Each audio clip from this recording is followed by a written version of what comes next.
History hides its greatest secrets in plain sight.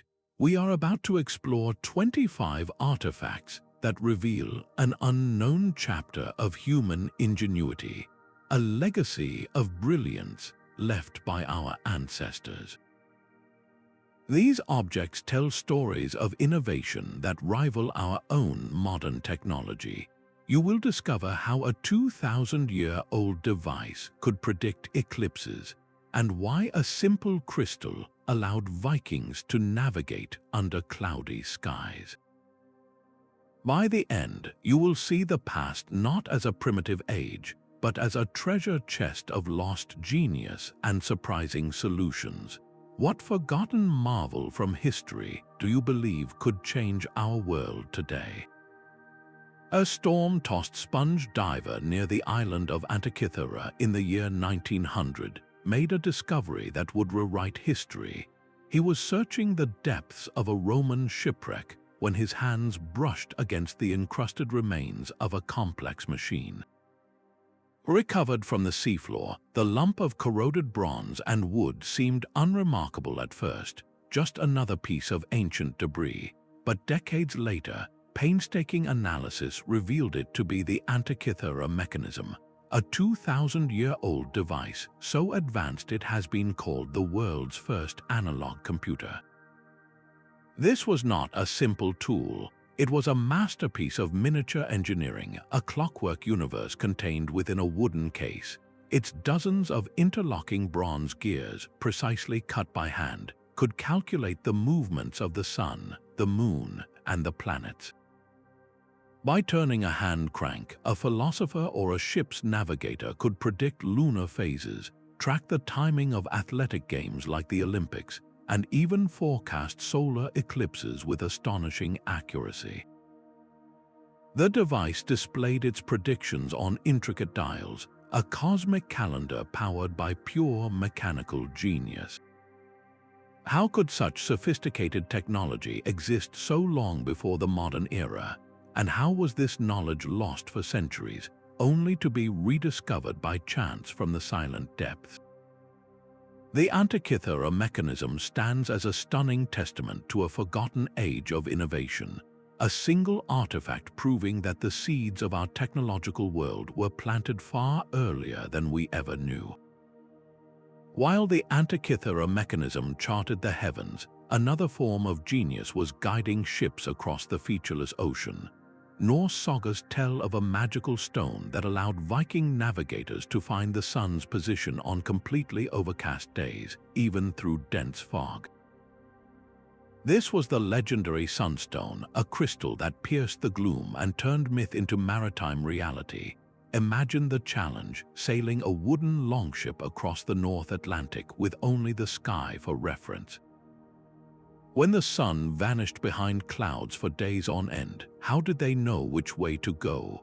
The answer lies not in magic, but in a brilliant application of a natural phenomenon.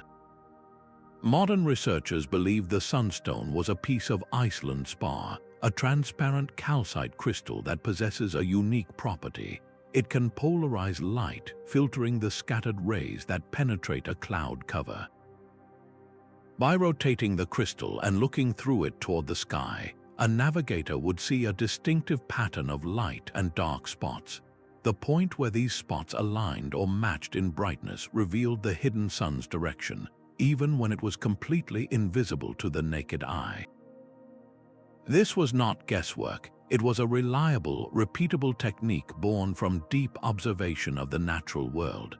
Experiments with replicas have proven its startling accuracy, allowing sailors to pinpoint the sun's location with a precision that feels almost modern.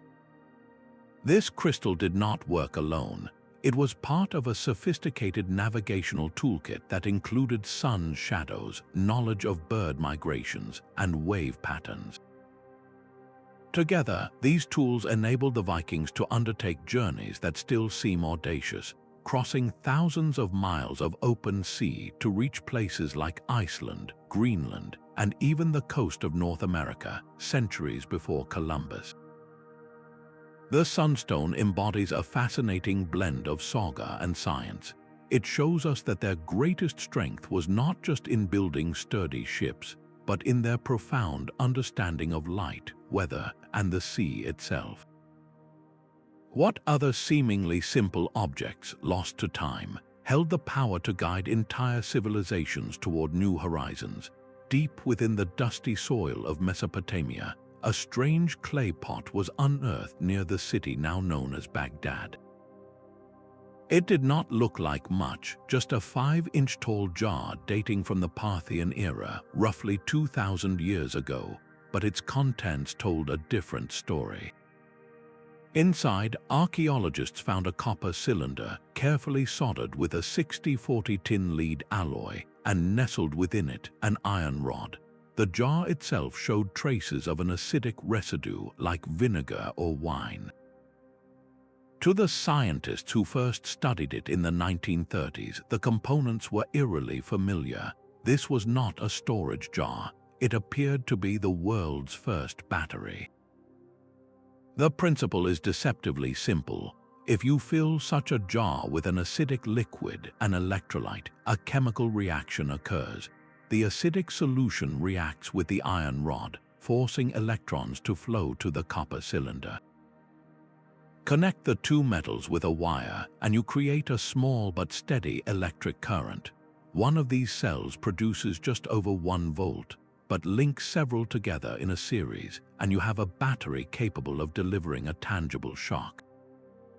A scientist who built a precise replica noted that the ancient design was surprisingly effective, stating it was not at all a difficult task and that the device worked continuously for weeks. This raises a profound question. If this was indeed a battery, what on earth was it used for 2 millennia before Volta invented his modern version? The most compelling theory points to electroplating. Artisans could have used the electrical current to deposit a thin layer of gold or silver onto lesser metals, creating stunning gilded objects. This would explain the existence of incredibly fine gold leaf on some artifacts from the period, work that seems almost impossible by hand alone. Another possibility lies in the realm of ritual and medicine. The gentle tingle of electricity from such a device could have been interpreted as a divine sensation, used by priests to inspire awe during ceremonies. Or it might have been applied as an early form of pain relief, a mysterious numbing power for those who understood its effect. Experimental reconstructions prove the concept is sound. A dozen of these clay jar batteries connected together can generate enough power to electroplate a small object or produce a noticeable, if not dangerous, shock. This was not a power source for lighting cities, but a tool for specialized crafts or sacred practices. The very existence of the Baghdad Battery forces us to reconsider a linear timeline of progress. It hints at a pocket of experimental science, a brief flash of understanding that flickered and then was lost for centuries. What other fundamental forces did ancient cultures harness without leaving a full record for us to find? The answer may lie in the next artifact, a device that turned simple air and water into a source of incredible power. A world away from the crackle of electricity, another Roman artifact achieves its magic with light itself. The Lycurgus Cup appears to be an ordinary green glass vessel until a light is placed inside. Then, it undergoes a breathtaking transformation, glowing a vibrant, translucent red. This is not a trick of the paint or a simple dye. It is a demonstration of nanotechnology mastered by Roman artisans nearly 2,000 years ago. The secret lies within the glass, infused with a precise mixture of gold and silver particles so incredibly small they are measured in nanometers, mere billionths of a meter. To the naked eye, the glass looks solid, but on a microscopic level, it is studded with these minuscule metal fragments.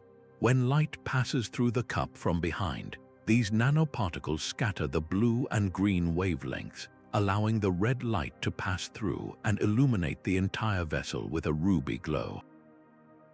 When the light shines from the front onto the surface, the effect reverses and the cup appears its familiar opaque green. This phenomenon, known as dichroism, is a sophisticated manipulation of light at a scale that seems impossible for an ancient culture. How could they have created and controlled particles they could not even see? The manufacturing process was likely a stunning and perhaps partially accidental feat of colloidal chemistry. Artisans would have had to grind down gold and silver into a fine powder, then incorporate it into the molten glass. The exact temperature and chemical environment during cooling were critical. If done perfectly, the metals would precipitate out as nanoparticles of just the right size to create the color-changing effect. A single misstep would have resulted in a cloudy, discolored, or simply ordinary piece of glass. The rarity of the cup suggests this was a technique achieved by only the most skilled glassmakers, a secret art that was lost for centuries. In the context of a Roman banquet, the Lycurgus Cup would have been more than just a drinking vessel. It was a piece of interactive theater. A host could fill it with a light-colored wine, and as a guest raised it to their lips, the cup would seemingly change color before their eyes, shifting from green to a bloody crimson. This was a powerful display of wealth, certainly, but also of perceived mystical power. It suggested the owner commanded forces beyond ordinary understanding, a master of both art and nature. To create such an object required not just craftsmanship, but a deep, intuitive grasp of material science. They may not have had the words for nanoparticles or surface plasmon resonance, but through relentless experimentation, they learned to orchestrate matter at an invisible level to produce a visible miracle. What does this tell us about the path of discovery? It suggests that some of humanity's greatest leaps forward were not planned in laboratories, but were born from the persistent, hands-on pursuit of beauty. The cup stands as a silent challenge, asking us how many other ancient marvels we have dismissed as mere legend, when they were in fact the products of a genius we are only now beginning to measure. In the silent corridors of a Minoan palace on Crete, a different kind of puzzle was waiting. The year was 1908, and archaeologist Luigi Pernia was excavating the ancient site of Phaistos when he unearthed a simple clay disc about 6 inches across. Its surface was not smooth. On both sides, a continuous spiral of strange, stamped symbols coiled inward 45 distinct pictographs, from human heads and birds to shields and flowers, arranged in clear groups. This was the Phaistos Disc, and its message has remained stubbornly silent for over 3,000 years. Unlike the Antikythera Mechanism, whose secrets were unlocked through physical engineering, the disc presents a linguistic lock with no key. It is the world's oldest known movable type document, a printed text created by pressing pre-formed seals into soft clay before firing. Each symbol was a separate stamp, a tiny piece of type, implying a level of bureaucratic or ritual organization that seems wildly out of place in the Bronze Age. Why would such an advanced technique appear only once on this single object and then vanish from history? Linguists have tirelessly compared its pictographs to every known script from the region, from linear to Egyptian hieroglyphs, but no direct match has ever been found. This isolation is what makes the disc so profoundly mysterious. It is a solitary voice speaking a language we cannot recognize. Was it a foreign diplomatic message carried from a distant land? A sacred hymn for a forgotten goddess, perhaps a royal decree or an early piece of epic poetry? Computational analysis has been employed to crack its code, with algorithms searching for patterns of grammar and syntax in the sequence of symbols. These digital efforts confirm the disc contains a structured, likely linguistic message, not random decoration. Yet without a bilingual text, a Rosetta Stone for this unique system, the words themselves remain just beyond our grasp. The very method of its creation deepens the enigma. The use of reusable stamps suggests the intent for multiple copies for dissemination, but no other copies have ever been found. Was the disc a prototype, a master for a system that was never adopted? Or does its solitary survival hint at a catastrophic event that snuffed out this branch of innovation?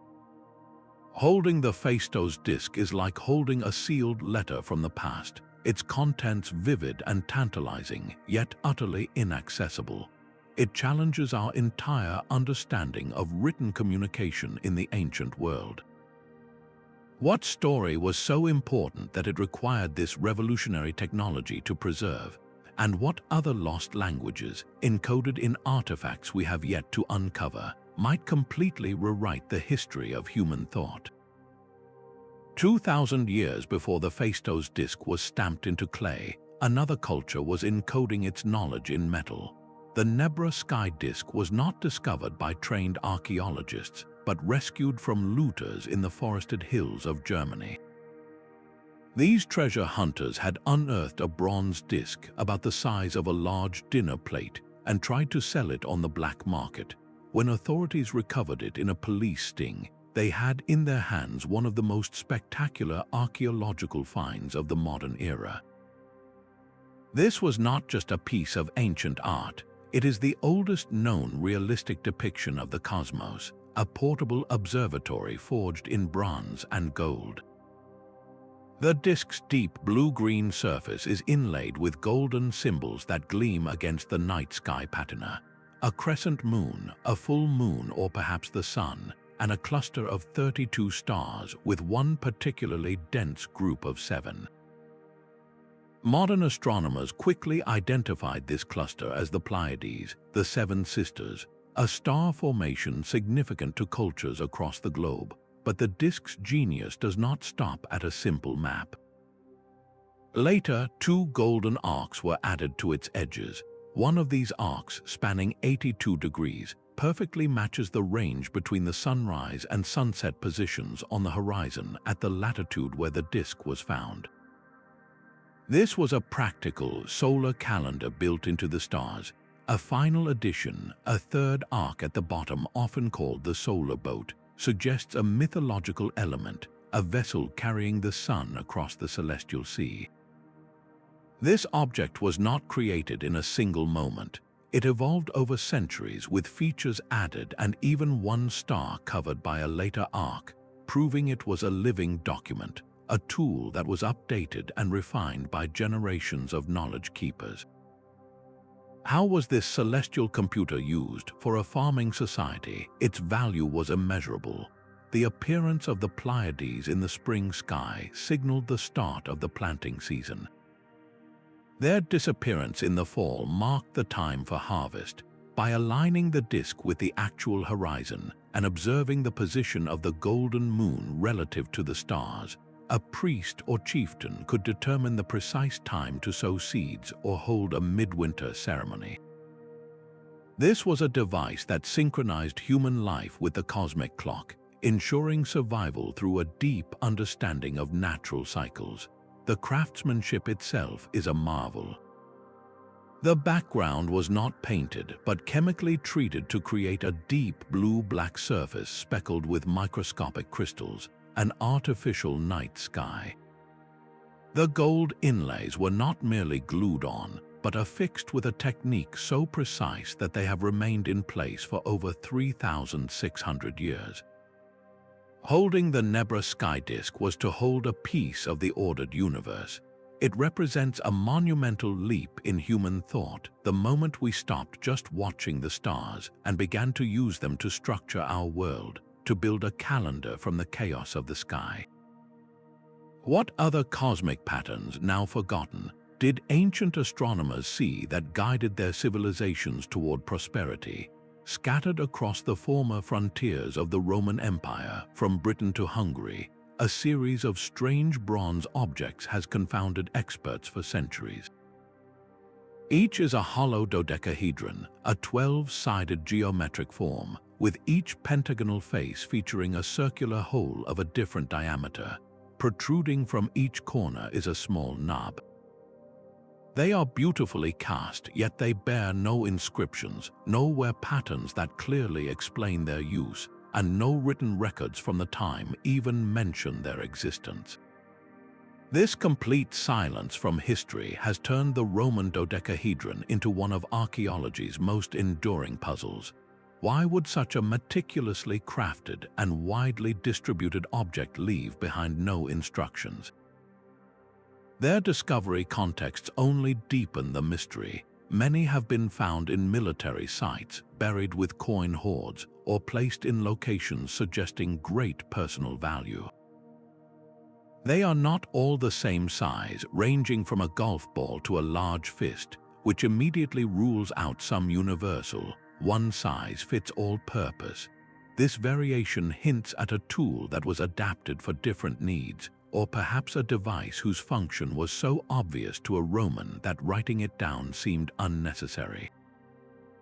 Modern attempts to solve the riddle have produced a fascinating spectrum of theories.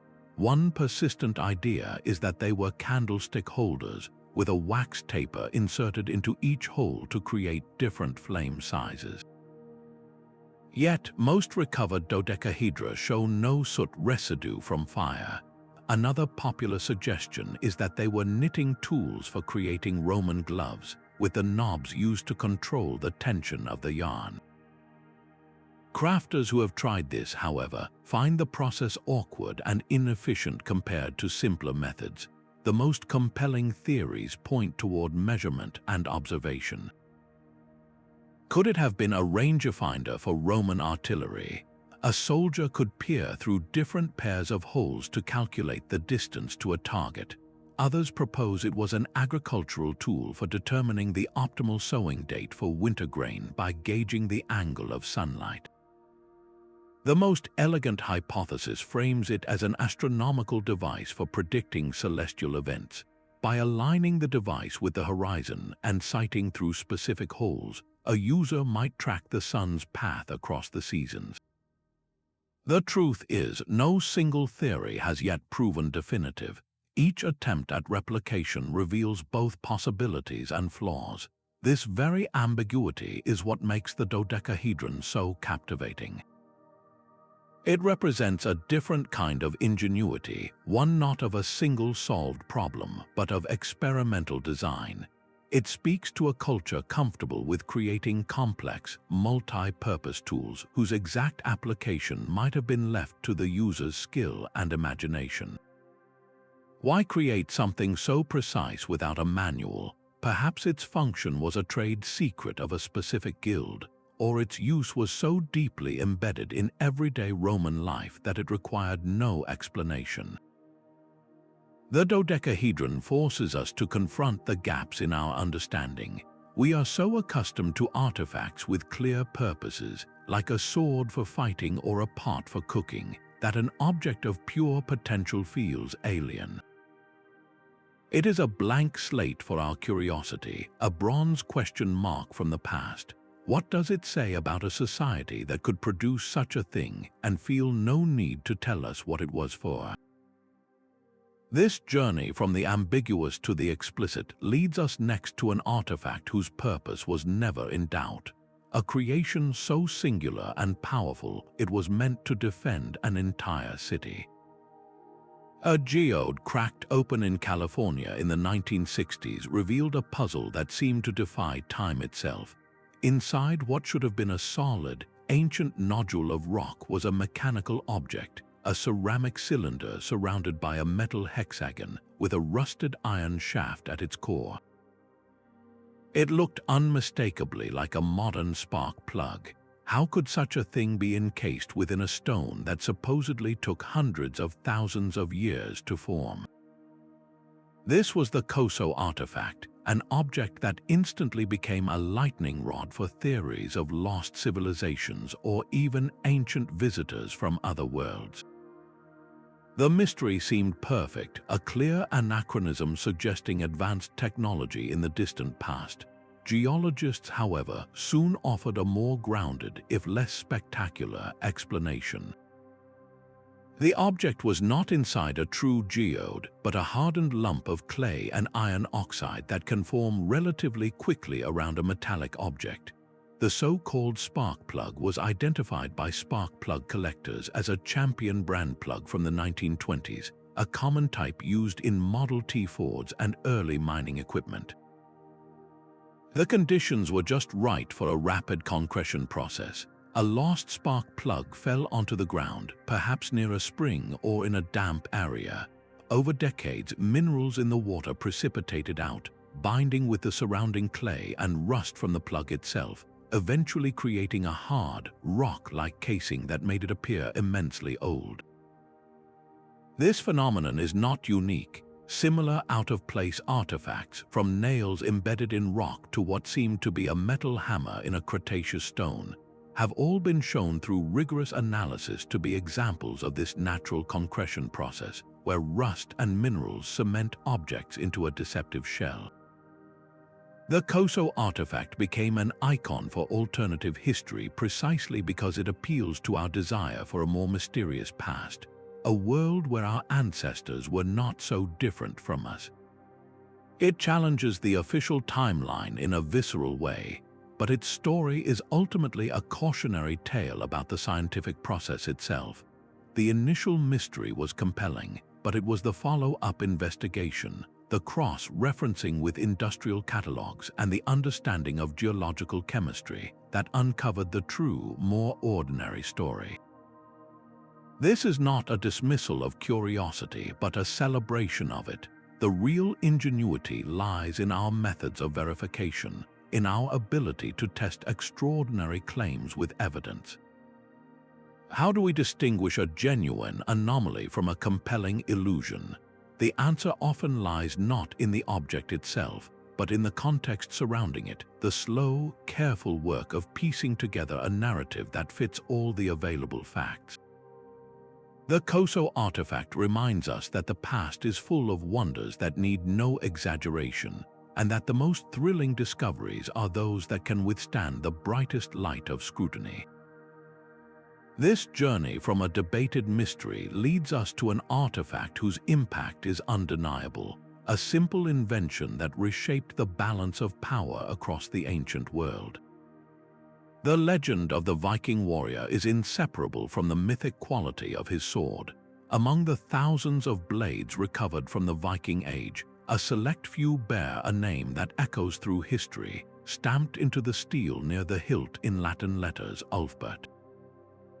These were not ordinary weapons, they were the superweapons of their day, forged from a steel so pure and strong it seemed almost magical to those who faced it in battle.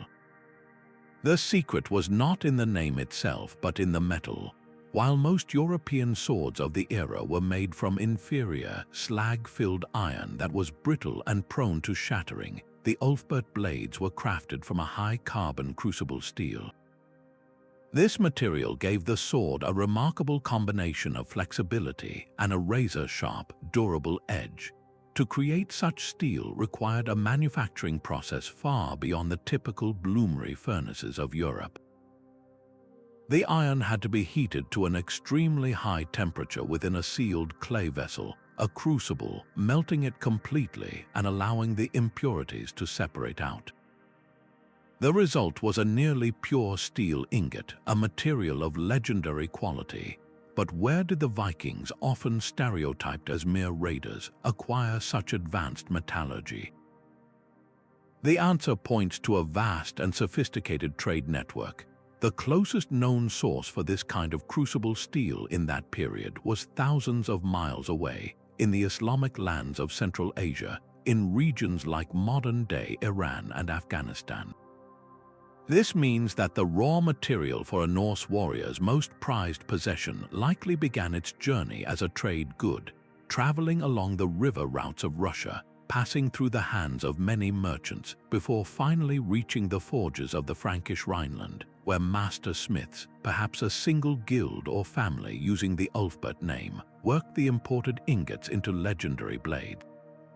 The process did not end with the steel. These smiths employed a technique known as pattern welding, where rods of different types of iron and steel were twisted together, forge-welded, and then hammered into the blade's core. This created a stunning, rippling visual pattern in the finished metal, but more importantly, it gave the sword a flexible spine that could absorb the shock of a heavy blow without breaking, while the hard, pure steel Ulfberht edge held its sharpness. In the heat of a shield wall, this difference was a matter of life and death. While an opponent's sword might bend or snap upon impact, an Ulfberht would flex and return to true, its edge cleaving through armor and bone. Norse sagas are filled with praises for such fine weapons, describing them as having a serpentine pattern and being never fouled. Owning an Ulfberht was not just about combat effectiveness, it was the ultimate status symbol, a mark of a chieftain or a king, a tangible piece of global connection and supreme craftsmanship. How many other objects, seemingly born of one culture, are actually the products of a hidden, interconnected world?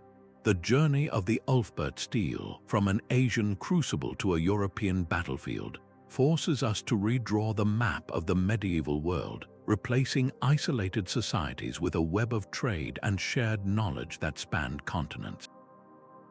While the Ulfberht sword was a marvel of metallurgy, the Byzantine Empire wielded a weapon of pure terror that defied the very elements. Greek fire was a liquid flame that could not be extinguished by water, a nightmare substance that clung to ships and men, burning fiercely even as they plunged into the sea. Its deployment was the climax of a naval battle, a sight that could turn the tide of an entire war. When Arab fleets laid siege to Constantinople, the very survival of the empire hung in the balance. Outnumbered and desperate, the Byzantine navy unleashed their secret weapon. From the prows of their Droman warships, bronze tubes known as siphons projected streams of this fiery liquid, arching over the waves to engulf enemy vessels in an unstoppable inferno. The horror was not just in the burning, but in the defiance of nature. Sailors who threw water on the flames only fed them, creating great clouds of steam and intensifying the blaze. Historians believe the formula was a complex chemical mixture, likely involving crude petroleum drawn from natural springs around the Black Sea, combined with resin to make it sticky and perhaps quicklime, a substance that ignites upon contact with water. This was not mere fire, it was a chemical reaction engineered for maximum devastation. The substance could also be hurled in clay pots like early grenades or set adrift on currents to spread panic through an entire fleet.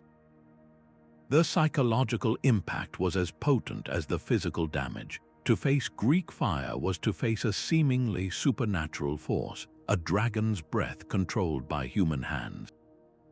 It created an aura of invincibility around the Byzantine navy for centuries, securing their dominion over the Mediterranean.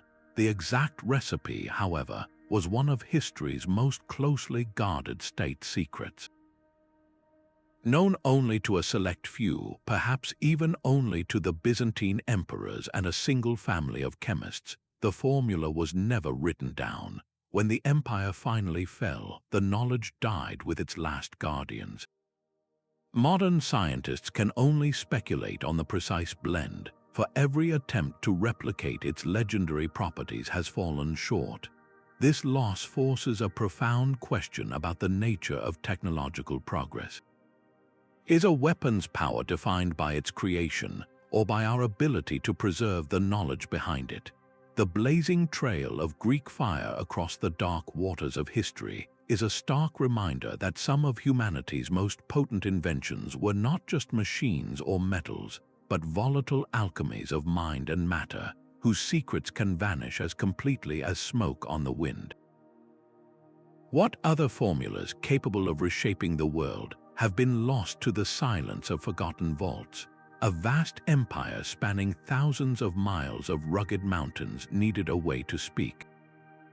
The Inca, masters of engineering who built Machu Picchu without mortar, also governed millions of people without a single written word. their bureaucracy ran on a language of knots, a tactile, portable record-keeping system known as the Quipu. These were not mere ropes. A quipu was a primary cord from which dozens of pendant strings dangled, each one a potential sentence in a complex data stream. The position of a knot, its type, whether a simple overhand or a figure 8, and even the spin and ply of the string itself, all held specific meaning. Color was a critical component. A red cord might signify a count related to the army, while a green one could track agricultural yields. Through this elegant system, an administrator could record census data, inventory storehouses, and calculate tax obligations for an entire province, all contained within a bundle he could carry over his shoulder. The Quipu was the spreadsheet of the Andes, a digital system in an analog world. But was it only for numbers? Some anthropologists studying rare Quipu that do not follow obvious numerical patterns believe these devices may have also encoded narratives, histories, and even poetry. The knots could have served as mnemonic triggers, helping a trained reader, a Quipu Kamayok, recite epic stories or legal decrees from memory. This transforms the Quipu from a simple accounting tool into a potential literary medium, a library written in fiber.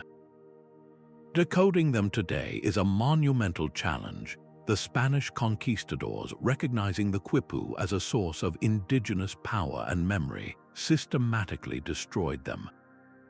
Only a few hundred survive, and the living tradition of the Quipu Kamayok was brutally severed.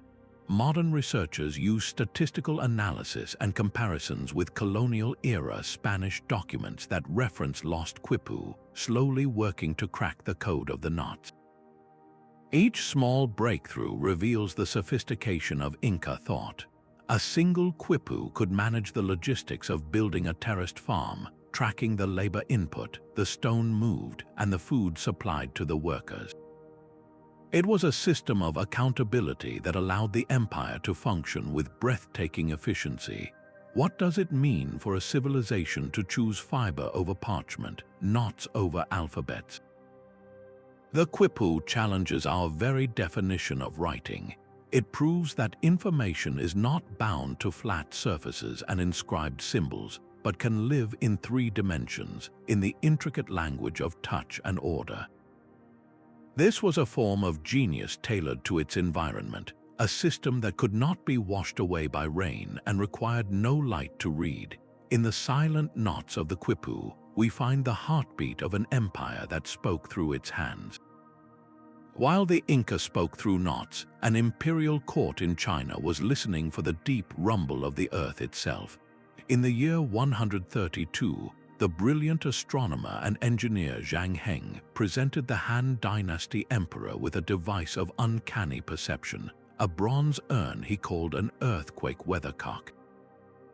This was the world's first seismoscope, an instrument designed not just to feel a tremor, but to point toward its distant origin. Imagine the court's astonishment when, one day, a bronze ball dropped from the mouth of one of the 8 dragons encircling the vessel, clattering into the waiting mouth of a bronze toad below. The device had detected a quake, yet in the capital city the ground was still. Days later, a messenger arrived from a province hundreds of miles away in the direction the dragon had indicated, reporting a devastating earthquake that had struck at the very moment the ball had fallen. How could a bronze jar see what human senses could not? The secret lay inside the sealed vessel. While its exact mechanism was lost to time, modern engineers have pieced together a compelling theory. At its heart was an inverted pendulum, a heavy mass suspended from a flexible rod. When seismic waves, the invisible energy of a quake, traveled through the ground, they would cause the pendulum to swing.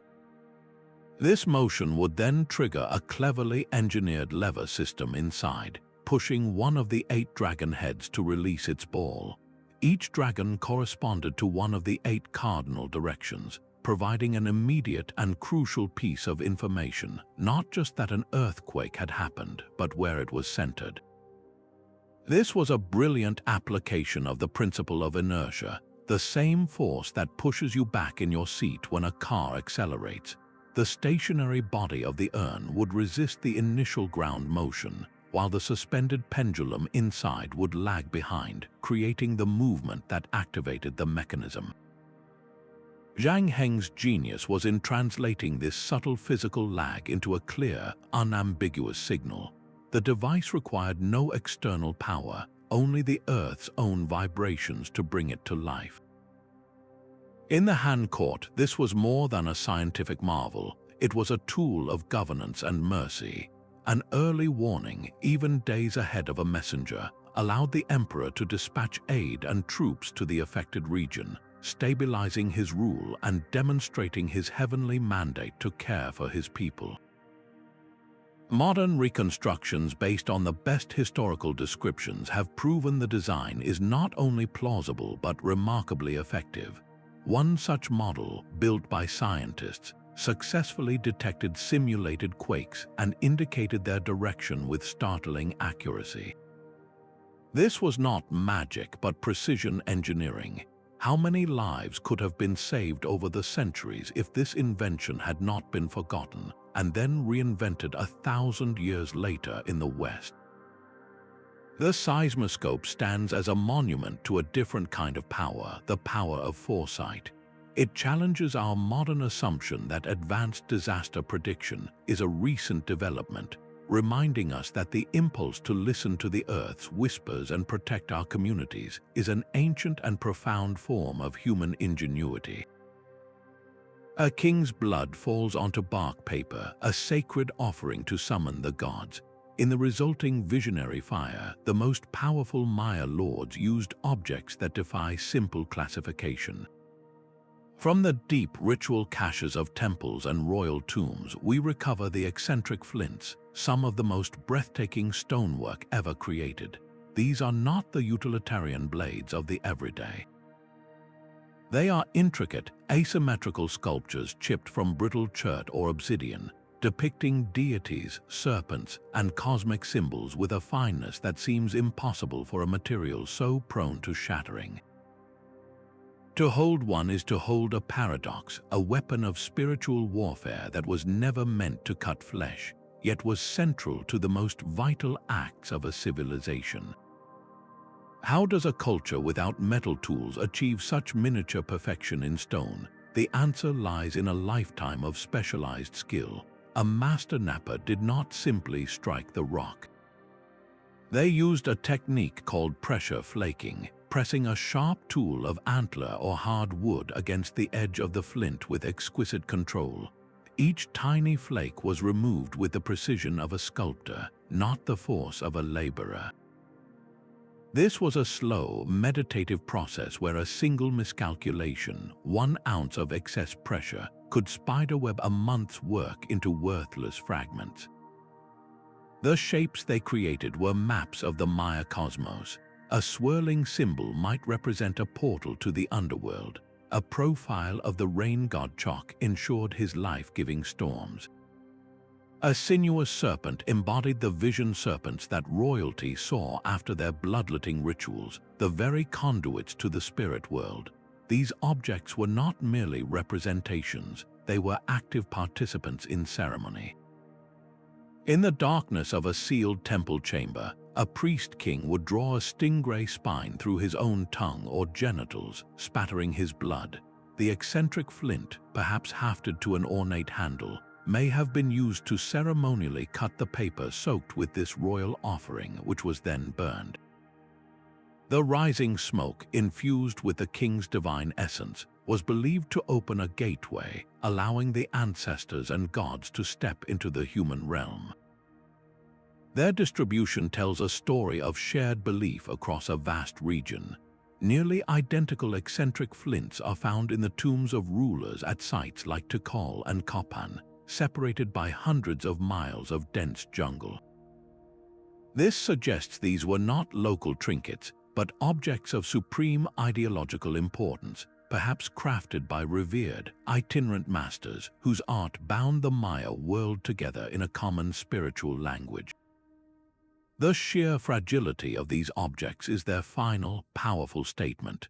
They were not made for durability, but for a single, transcendent moment of communion. They were tools designed to break the barrier between worlds, and then, their purpose served, they were deliberately placed in a cache or a tomb, returning to the earth from which they came. What does it mean to invest such immense skill into an object destined for a single, sacred use? The eccentric flints chip away at our modern division between art and tool, between craft and belief. They remind us that the highest form of ingenuity can be an act of faith, a fleeting masterpiece created not for an audience of mortals, but for the eyes of the gods themselves. A small wooden object resting in the dust of a tomb for over 2,000 years holds a shape that stops you in your tracks. Discovered in the 1890s near the Pyramid of Saqqara, this artifact is known simply as the Saqqara bird. At first glance, it looks like a child's toy, a stylized falcon carved from sycamore wood, but its design is strangely specific, almost aerodynamic. It has the distinct wings of a glider, a vertical tail fin, and no legs. This is not a typical bird sculpture. It begs a tantalizing question. Did the ancient Egyptians understand the principles of flight? The debate around this object is a fascinating collision of archaeology and modern engineering. Some experts see it as a ceremonial object, a model of a ritual boat, or a simple toy hawk. Yet its form is so uncannily close to a modern glider that it has drawn the attention of aerodynamics specialists. They point to its critical features. The wings are carefully shaped or airfoiled to generate lift, and that vertical tail is not just decorative. In a real aircraft, such a tail provides lateral stability, preventing the craft from spinning out of control.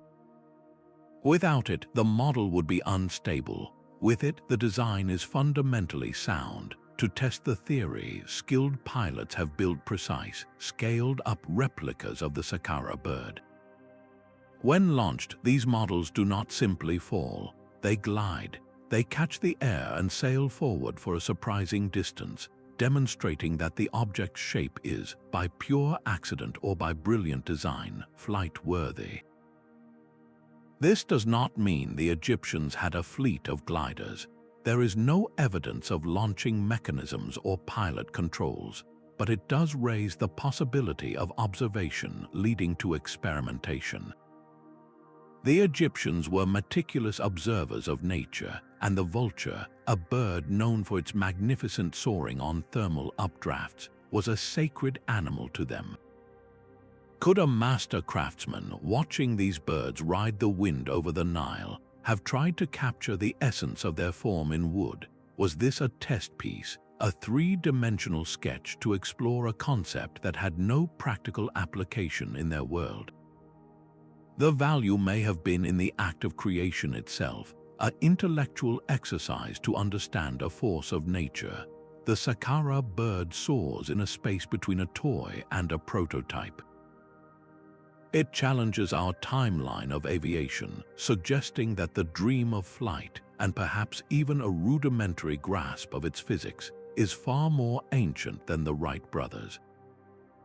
How many other models, dismissed as mere trinkets, are actually blueprints for ideas that a culture was not yet ready to build?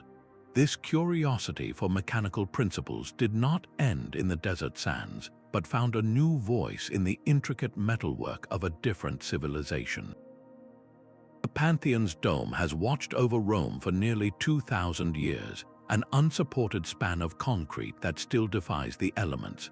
While modern structures crumble after decades, Roman piers and breakwaters sit fully submerged in the Mediterranean, growing stronger with each passing century. Their secret was not a single ingredient, but a revolutionary recipe lost to history. Modern Portland cement, the backbone of our concrete, relies on a chemical process that creates weaknesses, making it vulnerable to cracking and corrosion from seawater. The Romans, however, mixed their cement with volcanic ash, a powder they called pozzolana, and lumps of quicklime. This combination was their masterstroke. When seawater seeps into the microscopic cracks of Roman concrete, it reacts with the lime and the pozzolana, triggering a new chemical reaction.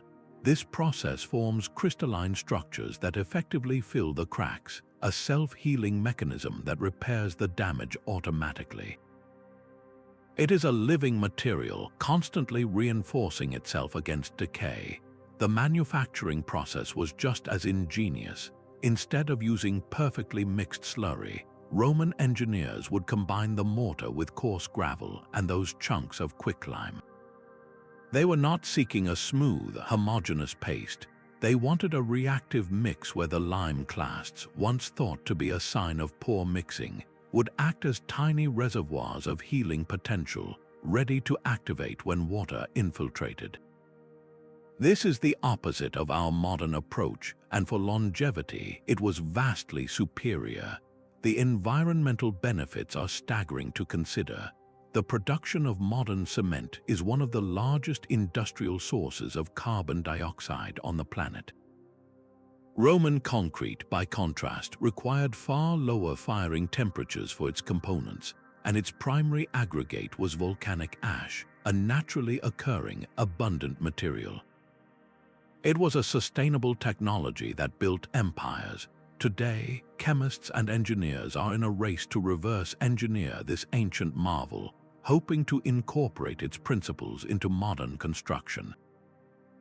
Imagine a world where seawalls maintain themselves, where bridges report their own repairs, and where our infrastructure shares the timeless resilience of a Roman harbor.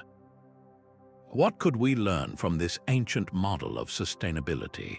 The legacy of Roman concrete is not just in the majestic ruins we admire, but in a blueprint for a future where our built environment works in harmony with nature, growing old with a grace we have only just begun to rediscover. 17 stone giants stare out from the jungles of ancient Mesoamerica, their expressions eternally stern. The Olmec colossal heads are monuments of pure presence, each one carved from a single block of basalt, a volcanic stone so hard it defies simple tools. Weighing up to 20 tons, these sculptures depict helmeted figures with broad noses, full lips, and unique, individualized features, suggesting they are portraits of powerful rulers or deified ancestors. Their sheer scale is a declaration of power, but the true mystery lies in their journey from quarry to ceremonial center. The basalt came from the Tuxtla Mountains, dragged and rolled over dozens of miles of swampy terrain without the wheel or pack animals. This feat required a staggering mobilization of human labor, a society organized enough to feed, house, and direct thousands of workers for a single artistic endeavor. How do you move a mountain of stone through a jungle? The Olmec answer was likely a combination of log rollers, rope made from native fibers, and communal strength, a slow, grinding procession of human will against immense weight. Once at a site like San Lorenzo or La Venta, master carvers went to work. Without metal chisels, they used harder stones to pound and abrade the basalt into shape, and water with sand to slowly polish the surfaces. Each blow was a calculated risk, for a single mistake could shatter a block representing years of effort. The helmets worn by these figures offer another clue to their identity.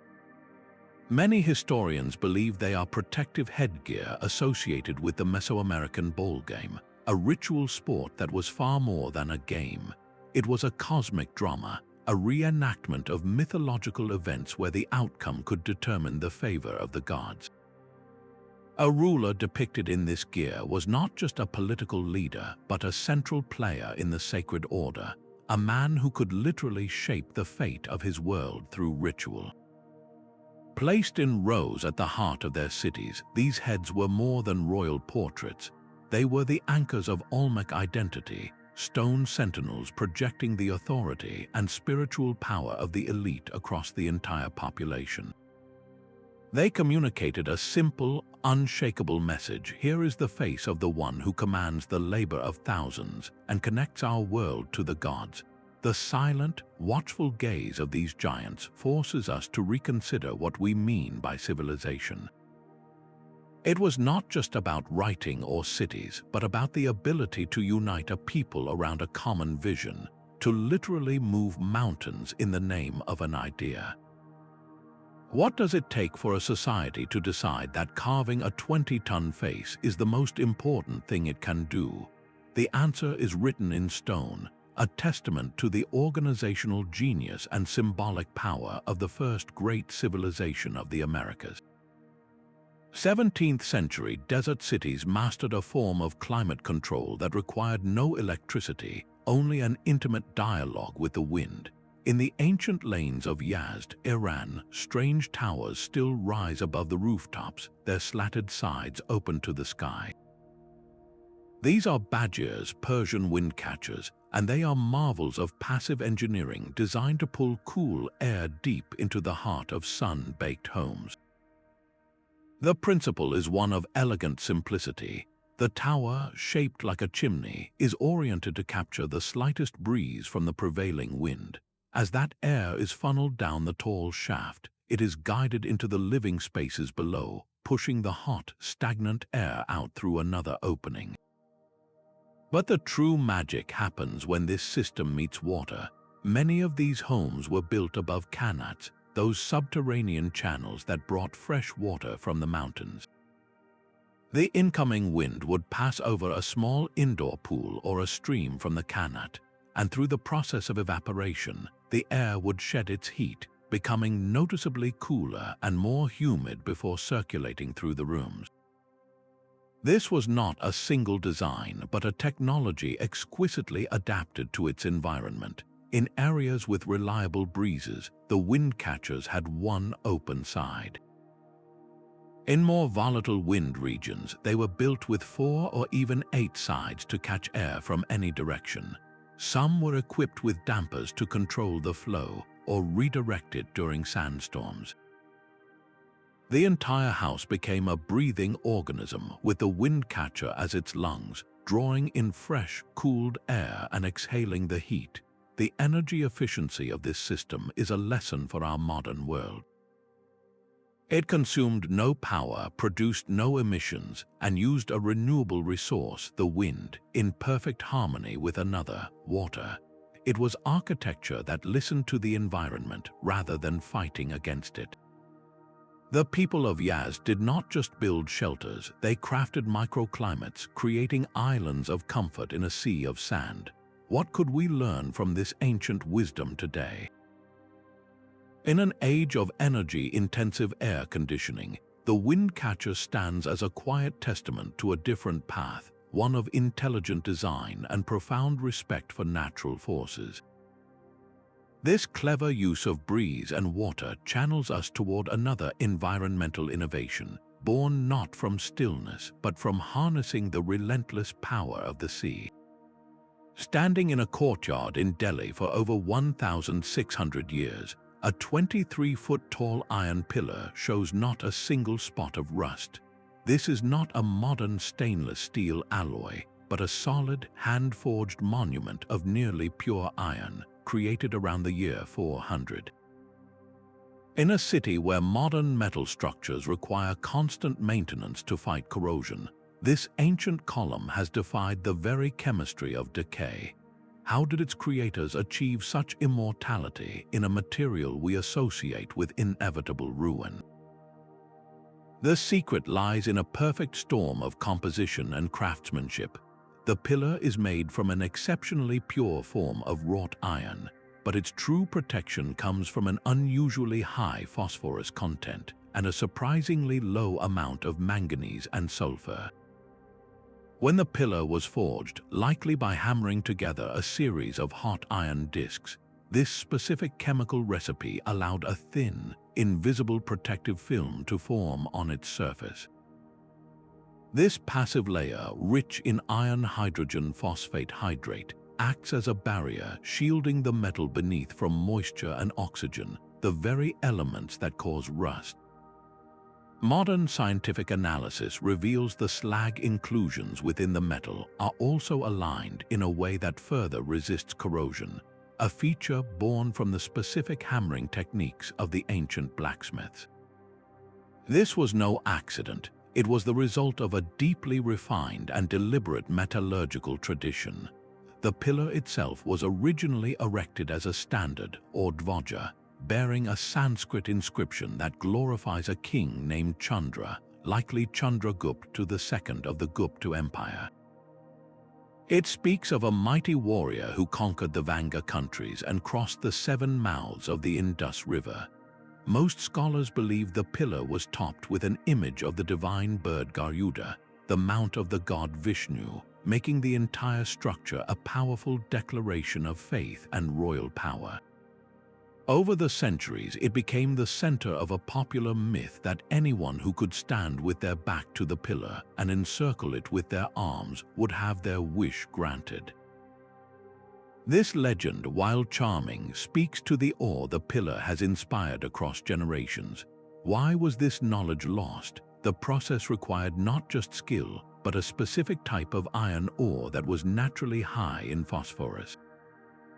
As smelting techniques evolved and ore sources changed, this critical ingredient was likely phased out, and the precise forging method faded from memory. Today, the pillar is a global tourist attraction, a quiet sentinel that has outlasted empires. It stands as a direct challenge to our assumptions about progress, proving that an ancient forge could produce a material more durable than many of our own. What other formulas for longevity, embedded in the objects of the past, are we still overlooking in our pursuit of the new?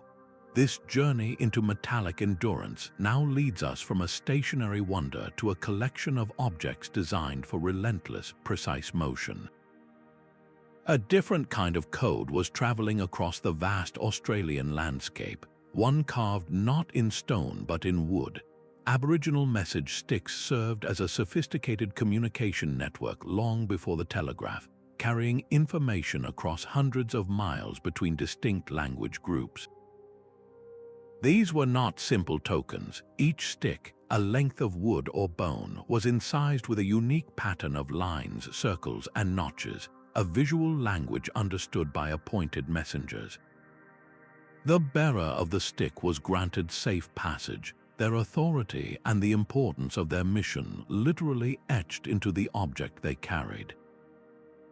An ethnographer studying these traditions noted that the patterns were not a universal alphabet, but a mnemonic system, a physical prompt that helped the messenger recall a detailed verbal announcement about a ceremony, a trade proposal, or an impending dispute.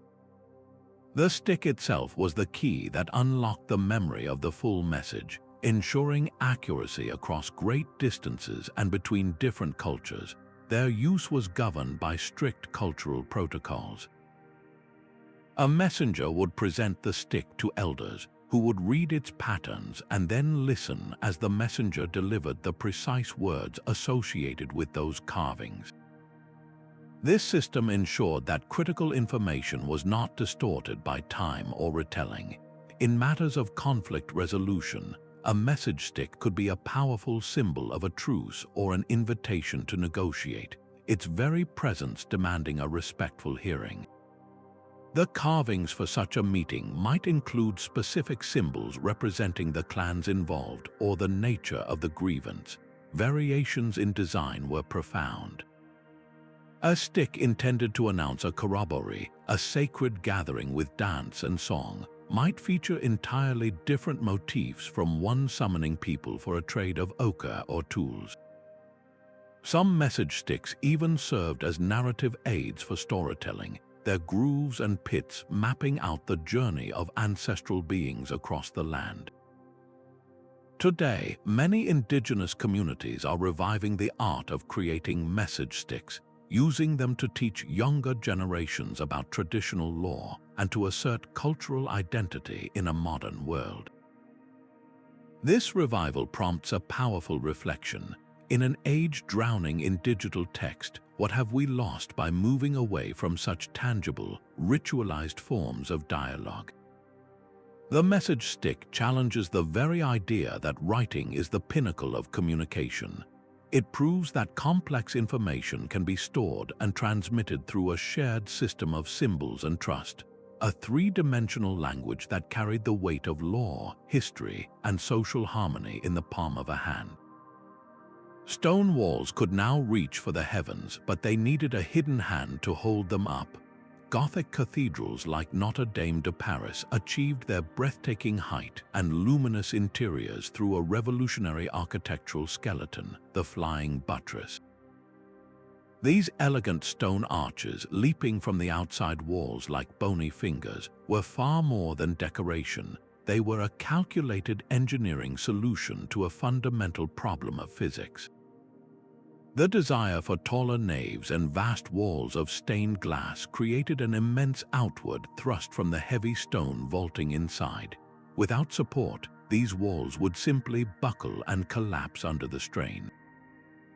The flying buttress solved this by channeling that lateral force away from the wall, transferring the weight down through its own structure and into the ground via a solid pier.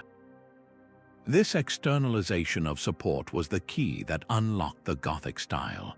It meant the walls themselves, no longer bearing the full load, could be pierced with enormous windows, filling the cavernous interiors with a divine, colored light that told biblical stories to an often illiterate populace.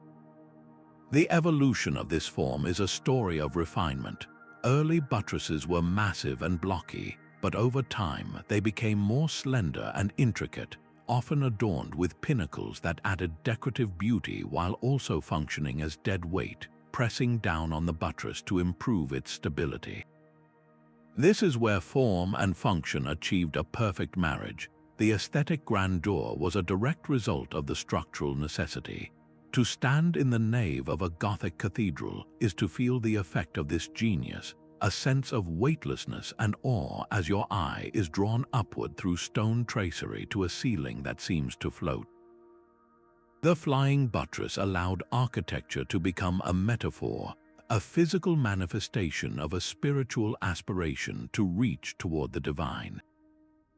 How many other profound truths are hidden in the bones of our built environment, waiting for us to understand the silent language of their support? This architectural leap from heavy, earth-bound walls to a framework of light and stone paved the way for even more audacious manipulations of space and material. The floating gardens of Tenochtitlan were a sight that stunned the Spanish conquistadors, a sprawling network of verdant islands that fed a city larger than any in Europe. These were the Chinampas, the Aztec answer to the challenge of feeding a dense urban population on a lake bed. Far from simple rafts, these were artificial islands engineered for permanent, hyper-productive agriculture. The construction was a masterclass in sustainable design. Builders would stake out rectangular plots in the shallow lake bed using woven reed fences. They then layered the enclosed area with rich mud dredged from the lake bottom, alternating with layers of decaying aquatic vegetation. This created a raised, nutrient-dense bed that was both fertile and buoyant. Willow trees were planted at the corners and along the edges, their roots knitting the soil together and anchoring the entire Chinampa firmly to the lake floor, preventing it from drifting away. The genius of the system was its integrated irrigation. The plots were surrounded by canals which acted as constant water sources for the crops. This capillary action kept the soil perpetually moist, eliminating the need for manual watering. But the canals served a dual purpose. They were also thriving aquatic farms. Aztec farmers cultivated fish and waterfowl in these waterways, whose waste, in turn, fertilized the Chinampa crops. This created a closed-loop ecosystem where nothing was wasted and every element supported another. The productivity was staggering. Some agronomists estimate that a single Chinampa could yield up to 7 harvests a year, providing a constant supply of maize, beans, squash, and flowers to the bustling markets of Tenochtitlan. This agricultural abundance was the economic engine of the Aztec Empire. supporting a specialized class of artisans, merchants, and warriors who did not need to farm for their own survival.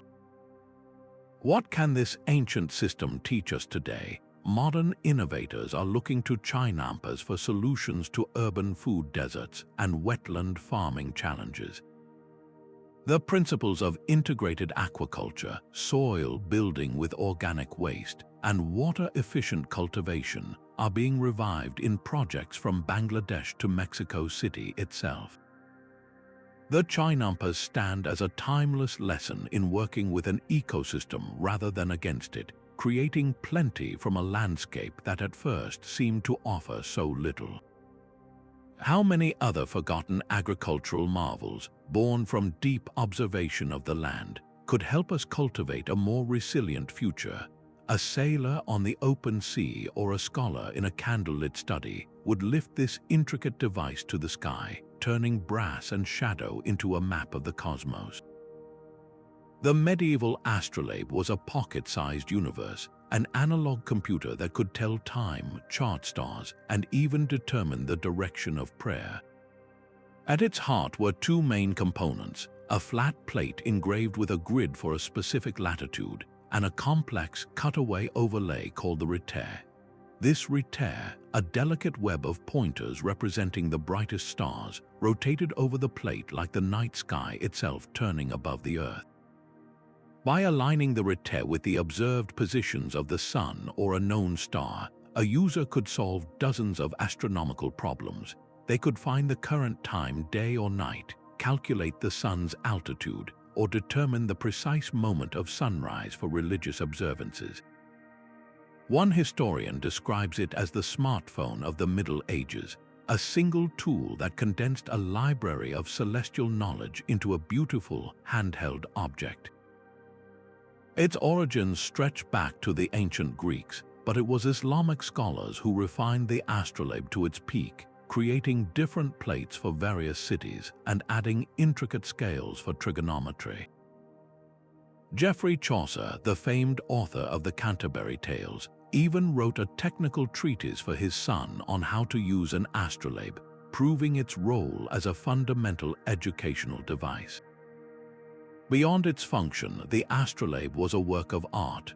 Master craftsmen engraved them with exquisite detail, turning scientific instruments into heirlooms that blended calculation with beauty. This device did more than just provide answers. It trained the mind to see the world through a lens of geometric order and cosmic harmony. How does the tool we hold in our hands shape our understanding of the universe? The astrolabe invited its user to participate in the mechanics of the heavens, to hold the turning stars in their palm and feel connected to a vast, predictable system. It was a bridge between observation and knowledge, a testament to the human desire to not just watch the sky, but to chart its course. A blade is born in fire and prayer, folded thousands of times to purge its imperfections. The Japanese katana is far more than a weapon. It is the crystallized soul of the samurai, a perfect union of lethal function and spiritual art. Its creation begins with tamahagane steel, a special bloom produced in a traditional clay tatara furnace. The swordsmith carefully selects pieces of this raw, heterogeneous steel, some with high carbon content for a razor-sharp edge, and others with lower carbon for a flexible, shock-absorbing core. These pieces are heated, hammered flat, and folded back onto themselves, a process repeated over and over, sometimes more than a dozen times. This labor-intensive folding does more than just homogenize the metal. It creates millions of microscopic layers, forging a blade with the resilience of a natural material like wood, able to bend and then return to true without breaking. The spiritual dimension of this work is profound. The smith often purifies himself through ritual, dressing in white and working in a space considered sacred. Each strike of the hammer is a meditation, a physical prayer aimed at guiding the spirit of the steel into its final form. The most critical moment comes during the differential tempering process. The smith paints a special clay mixture onto the blade, applying a thin layer along the razor edge and a thicker layer along the back and sides. When the blade is heated and then quenched in water, the thinly coated edge cools rapidly, transforming into an incredibly hard, crystalline structure called martensite. The thicker clay on the spine insulates that metal, allowing it to cool more slowly and remain softer and more flexible. This dramatic difference in cooling rates is what creates the katana's signature curve and its most beautiful feature, the hamon. This is the visible temper line, a wavy, misty pattern along the blade that is as unique as a fingerprint, the physical record of the moment the steel's soul was awakened. The final polish, done painstakingly by hand over weeks with a progression of ever finer stones, is not merely about sharpness. It is the final unveiling, revealing the crystalline beauty of the steel's inner grain, the jihada, and the brilliant hamon. The result is a blade of paradoxical qualities, impossibly sharp yet durable, rigid yet flexible, a tool designed for a single, decisive cut. This artistry extended to its testing, a grim practice known as tameshigiri. Master swordsmen would test newly forged blades on the bodies of condemned criminals or sometimes on stacked straw mats, evaluating their ability to cut cleanly through bone and sinew. A perfect cut, clean and without sticking, was the ultimate validation of the smith's skill. The katana's cultural significance was absolute. It was one of the sacred treasures of the samurai class, regarded as the embodiment of their warrior's honor, their bushido. To lose it was to lose one's identity. Swords were given names and passed down through generations, believed to house the spirit of their previous owners. How does an object designed for such a violent purpose become a vessel for such profound artistry? The katana answers that the line between a tool of death and a work of life-giving beauty is drawn not by the object itself, but by the spirit and the supreme skill poured into its creation. It forces us to see that the highest forms of human ingenuity can emerge from the most unexpected places, transforming a simple piece of metal into a legend. The knotted threads of the Andean Quipu weave a story far more complex than mere accounting. While the Inca refined this system into the administrative quipu that managed their empire, the roots of this technology run much deeper, into pre-Incan societies that first saw the potential in a length of string. These were not simple records of grain or population. Recent breakthroughs suggest some quipu may encode full narratives, histories, and even poetry, transforming them from bureaucratic tools into potential libraries of a lost literary tradition.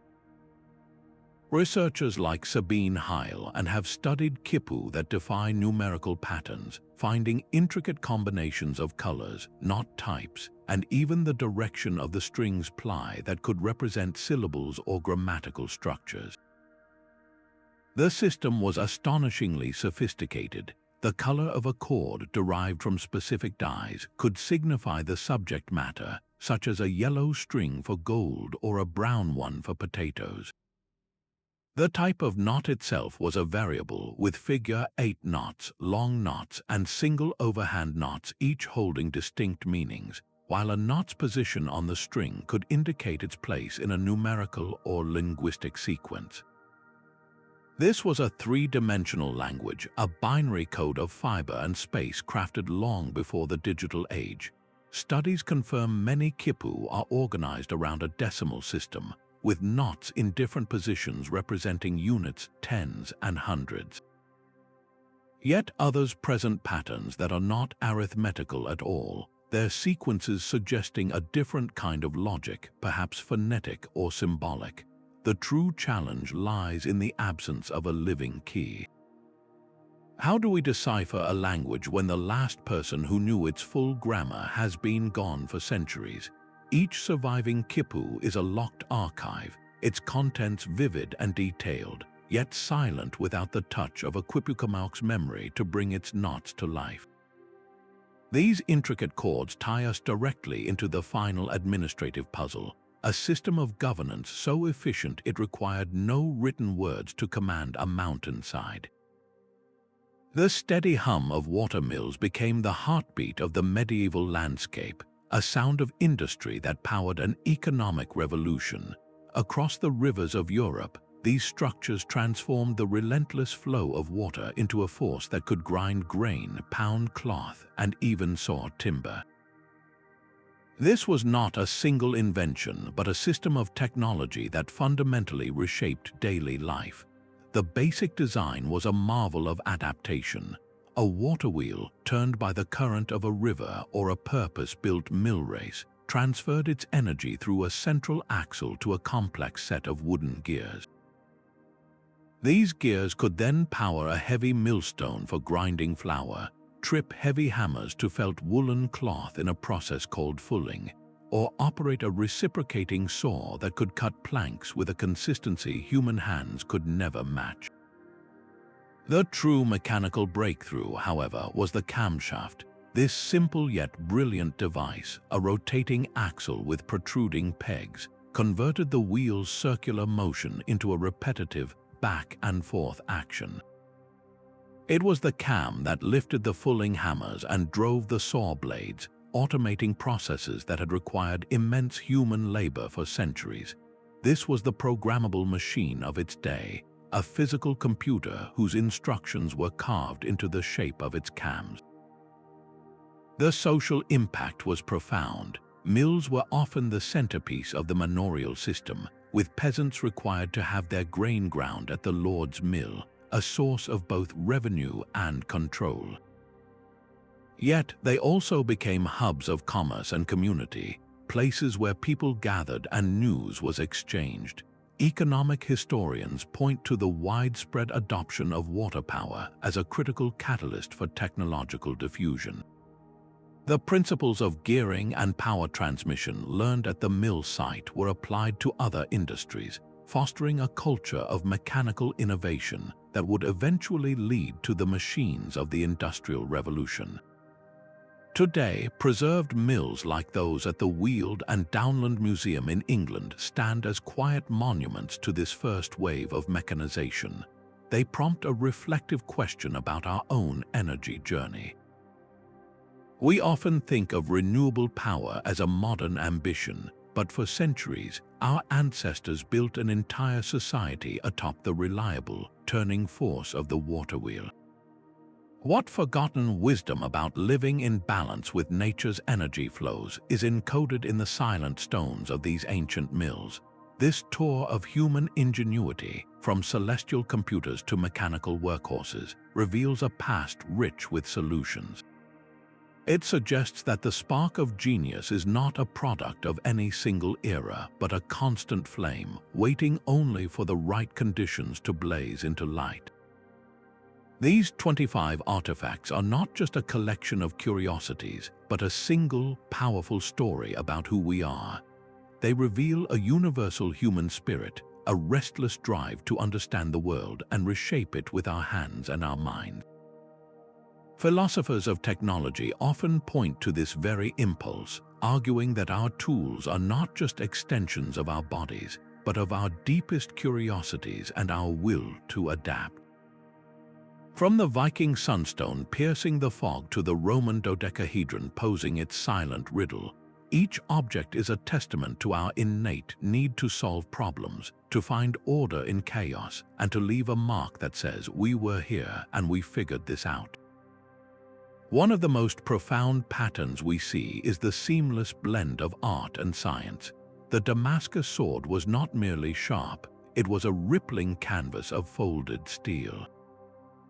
The Lycurgus Cup was not just a vessel, it was a light show orchestrated at the molecular level. These creators never separated beauty from function, seeing elegance as a fundamental part of a solution's power. This journey also forces us to confront the fragility of knowledge. The formula for Greek fire vanished with an empire. The secret of Roman self-healing concrete was buried for a millennium. Innovation is not a constant upward climb, but a flickering flame that can be snuffed out by war, social collapse, or simply the passage of time. This is why the preservation of our heritage is not a dusty academic hobby, it is an urgent necessity. These artifacts are a library of human potential, and every object we lose is a chapter torn from our collective instruction manual for survival and creativity. We can see clear threads connecting these ancient marvels to our own world. The Persian Windcatcher is a blueprint for passive cooling that could revolutionize our energy-intensive architecture. The Antikythera Mechanism, with its intricate gears, prefigures the very principles of analog computation. The Quipu, a language of knots, echoes the binary logic that underpins our digital age. Our modern quests for renewable energy and artificial intelligence are not breaks from the past, but continuations of an ancient conversation. So what will the artifacts of our own time say about us to future generations? What single object would we choose to represent the essence of our ingenuity? Will they marvel at our silicon chips or puzzle over our disposable plastics? The legacy of these 25 artifacts challenges us to build with the same wisdom, beauty, and resilience that our ancestors did, to create things worthy of being found. Our journey through these 25 artifacts reveals a past pulsing with a genius we are only beginning to measure. From the celestial mechanics of a 2,000-year-old Greek computer to the molecular magic of a Roman cup, these objects shatter the myth of a linear march of progress. They show us that the drive to innovate, to solve problems with elegance and imagination, is a timeless thread in the human story. This legacy is not a relic to be admired from a distance, but a living inspiration for the challenges we face today. The self-healing concrete of Rome offers a blueprint for sustainable construction. The passive cooling of Persian Windcatchers presents a model for energy-free architecture. The intricate logic of the Andean Quipu whispers the possibilities of data storage beyond the digital screen. These are not just answers from the past, they are questions for our future, asking us why we have forgotten such simple, profound wisdom. Which of these artifacts reshaped your view of history? Was it the unbreakable iron pillar of Delhi or the mysterious purpose of the Roman Dodecahedron? Share your thoughts in the comments below, and if this exploration into lost chapters of ingenuity has sparked your curiosity, subscribe for more journeys into the secrets history has left behind. The greatest discoveries are rarely the ones we have already made, but the fragments we have yet to understand, waiting patiently in the dust to tell us their story.